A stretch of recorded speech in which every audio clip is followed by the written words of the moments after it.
శ్రీకాకుళం జిల్లా ఎం సింగహూరంలో మద్యం మత్తులో ఓ యువకుడు కరెంటు పోల్ ఎక్కి కలకలం సృష్టించాడు. మద్యం మత్తులో ఉన్న యువకుడు కరెంటు స్తంభం ఎక్కడంతో పాటు తీగలపై పడుకోవడం కలకలం రేపింది. తల్లికి పెన్షన్ డబ్బులు రావడంతో ఆ డబ్బులు ఇవ్వాలని యువకుడు వెంకన్న తల్లిని అడిగాడు. అయితే ఆమె డబ్బులు ఇచ్చేందుకు నిరాకరించడంతో మద్యం మత్తులోనే ఉన్న యువకుడు కరెంటు పోల్ ఎక్కి తీగలపై పడుకున్నాడు. అయితే ఈ విషయాన్ని ముందే గమనించిన విద్యుత్ సిబ్బంది ట్రాన్స్ఫార్మర్ స్విచ్ ఆఫ్ చేయడంతో ప్రమాదం తప్పింది. మరింత సమాచారం మా ప్రతినిధి యుగంధర్ అందిస్తారు. యుగంధర్, ఘటనకు సంబంధించిన వివరాలేంటి? ఈ ఘటన పార్వతీపురం మన్యం జిల్లా పాలకొండ మండలం ఎం సింగపురంలో చోటు చేసుకుంది. మద్యం షాపులు విచ్చలవిడిగా పెట్టడం, బెల్ట్ షాపులు ఇష్టానుసారం పెట్టడం, దాని ఎఫెక్ట్ ఈ రోజు ఇలా గ్రామాల్లోని మతి తప్పినటువంటి మద్యం వ్యసన పనులు చేస్తున్నటువంటి ఆగడాలతో కనిపిస్తూనే ఉంది.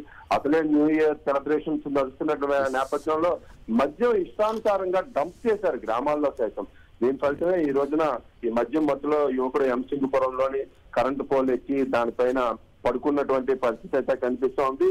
అయితే అప్రమత్తమైనటువంటి స్థానికంగా ఉన్నటువంటి విలేజ్ లైన్ మ్యాన్ ని సాయం తీసుకొని ట్రాన్స్ఫార్మర్ ఆఫ్ చేయడంతో పెద్ద ప్రమాదమే తప్పింది. దీనిపైన గ్రామస్తులు కూడా మండిపడుతున్నారు.